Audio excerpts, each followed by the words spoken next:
అంటే మీరు రీసెంట్ గా బయట ఇంటర్వ్యూస్ ఇచ్చారు, అవన్నీ కూడా నేను వాచ్ చేయడం జరిగింది.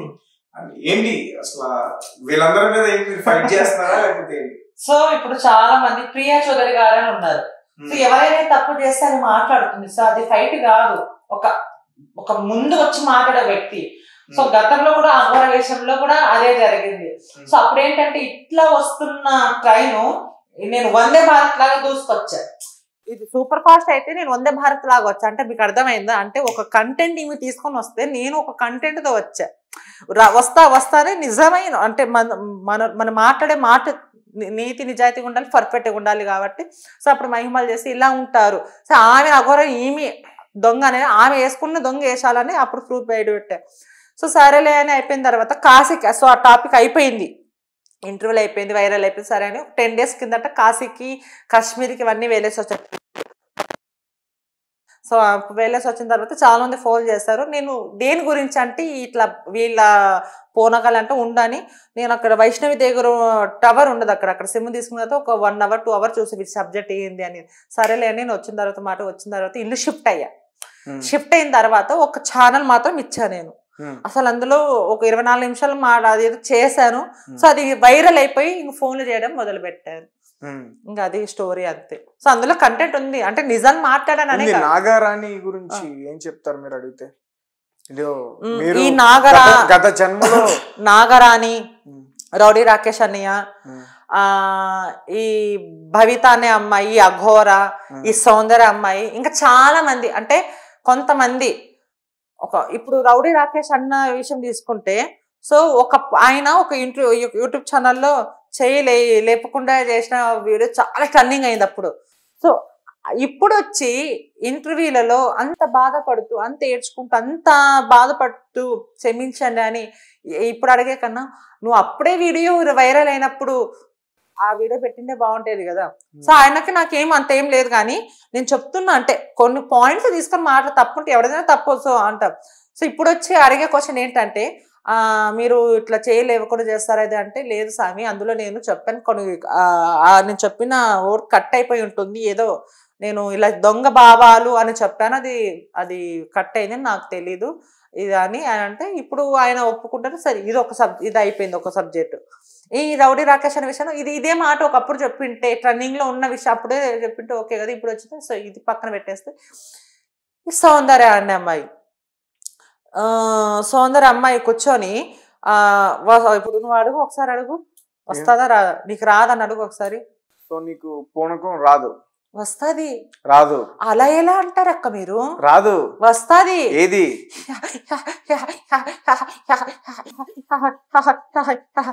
నా తండ్రి శంకరుడా, నా తల్లి పార్వతి,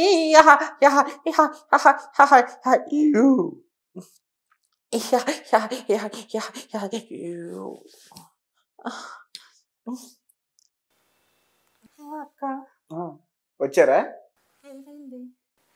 నీకు అసలు ఇప్పుడు ఏమైందో గుర్తులేదా? నాకు గుర్తులేదు.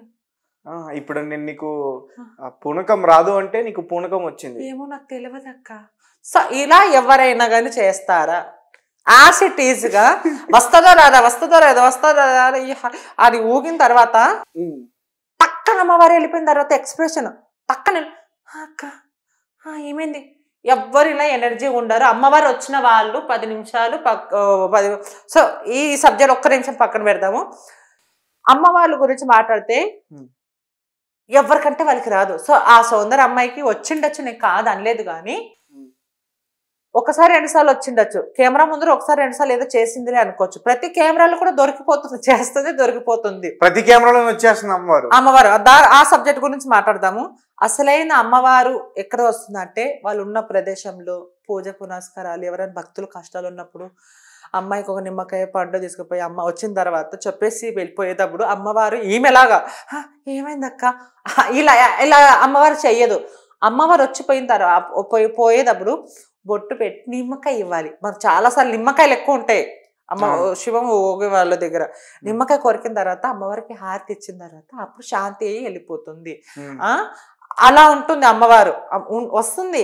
కానీ ఈమె ఒక్కసారి 2 సార్లు వచ్చిండొచ్చు, ఇదేదో బాగుంది కదా మీడియా ముందర ఒకరు యాంకర్ రెచ్చగొడితే నువ్వు అలా చేసి మిగతా వాళ్ళు మనోభావాలు దెబ్బతీరా ఈమెకు తెలీదా?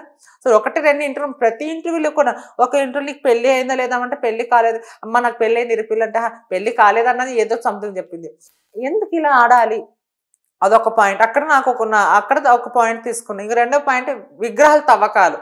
అదేదో 2-3 అడుగులు అమ్మవారి విగ్రహం తీశారు. సో ఇది ఏంది ఇది?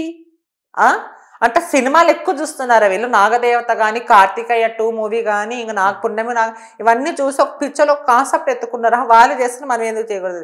సో ఇప్పుడు ఈ సౌందర్య అమ్మాయి విషయం మాట్లాడుకుంటే, శివశక్తులారా క్షమించండి, నేను అట్లా ఊగడము అంటే కరెక్ట్ కాదు. ఎందుకంటే ఇలా చేసి ఇలా టక్కని అలా నేను చెప్పడానికి నేను చేస్తున్నాను. శివశక్తులు ఎవరైనా ఈ మనోభావాలు దెబ్బతింటే నన్ను క్షమించండి, ఎందుకు నేను ఊగడ సరే.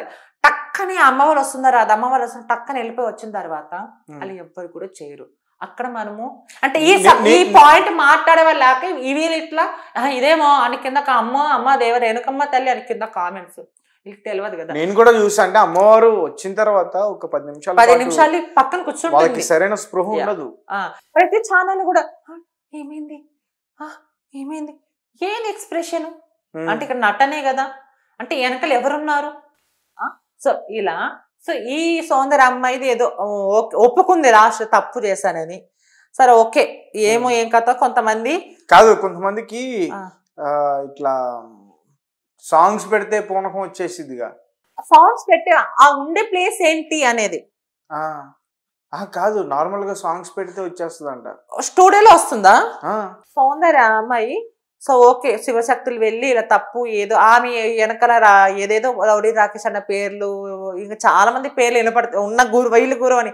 వాళ్ళు ఇంటర్వ్యూ కూర్చొని నేను కాదు గురువు, ఈ అమ్మాయి చేసిన వాళ్ళు అందరికి చాలా పేరు వస్తుందని ఆల్రెడీ చెప్తూనే ఉన్నారు. ప్రతి ఒక్క యూట్యూబ్ ఛానల్లో రౌడీ రాకేష్ అన్న కానీ, బోనం రాకేష్ అన్న కానీ ప్రతి ఒక్కరు చాలా మంది చెప్తూనే ఉన్నారు. సో ఓకే, ఈమె పోయి బొట్టు ఏదో తీసేశారు అంటే తప్పు చేసింది, మళ్ళీ తర్వాత మేము ఏదో చేద్దాం ఆ సబ్జెక్ట్ పక్కన పెట్టారు. ఒక క్లారిటీ వచ్చింది సౌందర్య విషయంలో. బొట్టు తీసేయడం ఏంటి నాకు అర్థం కాదు కదా. బొట్టు తీసేడంటే ఈమె దొంగ శివగా లూగుతుంది. బొట్టు అంటే ఇప్పుడు ఏదైనా తప్పు చేస్తే ఇది ఉంటుంది కదా, తప్పు చేసిన వాళ్ళని శిక్ష అనేది ఉంటుంది. సో ఈ అమ్మాయి విషయంలో క్లారిటీ వచ్చింది, సబ్జెక్ట్ పక్కన పెట్టారు మళ్ళీ చూద్దామని. సో ఈ సబ్జెక్ట్ మీద చాలా మంది ఇంటర్వ్యూ పిలిచి ఈ అమ్మాయి వల్లే రౌడీ రాకేష్ అన్న కానీ, బోనం రాకేష్ అన్న వాళ్ళు వీళ్ళు చాలా మంది శివశక్తులు చాలా మంది ఒక క్లారిటీ ఇస్తున్నారు. ఈ అమ్మాయి మా పేరు చెప్పి మేము కాదు గురువులు. సో ఓకే, ఈ సబ్జెక్ట్ పక్కన పెడదాం. చేసిన తప్పుకి ఎవరైనా శిక్ష, ఎందుకంటే ఇక్కడ శివశక్తులు మనోభావాలు దెబ్బతినేలాగా అమ్మాయి చేసింది. సో అమ్మాయి తప్పు తెలుసుకుంది, ఓకే మనం క్షమించేద్దాం అమ్మాయి కాబట్టి. గతంలో అఘోరా కూడా అదే చేసింది, గుళ్ళు కట్టండి ఇది కట్టండి అని.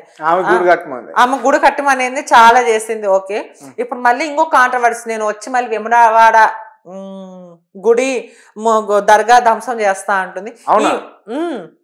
ఈమెకు అంత సత్తా లేదు, ఈమెకు అంత ఇది లేదు. ఏదో ఓకే, ఈ సబ్జెక్ట్ పక్కన పెడదాం, అది ఆ సబ్జెక్ట్ వచ్చి మాట్లాడదాం.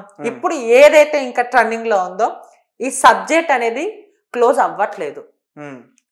1 year నుంచి వస్తుంది వెళ్తుంది కానీ ఎక్కడ క్లారిటీ అయితే ఉంది ఇది ఫేక్ అని. కానీ ఫేక్ అని లోపల మళ్ళీ నమ్మిస్తున్నారు ఈ తల్లి కూతుర్లు ఎవరైతే భవిత ఉన్నారో. నేను నాగరాణిని, నేను నాగలోకం నుంచి వచ్చాను, 3 లోకాలు ఉన్నాయి అవి అని. యాంకర్ అడిగిన చెప్పు భవిత అంటే మాట రాదు.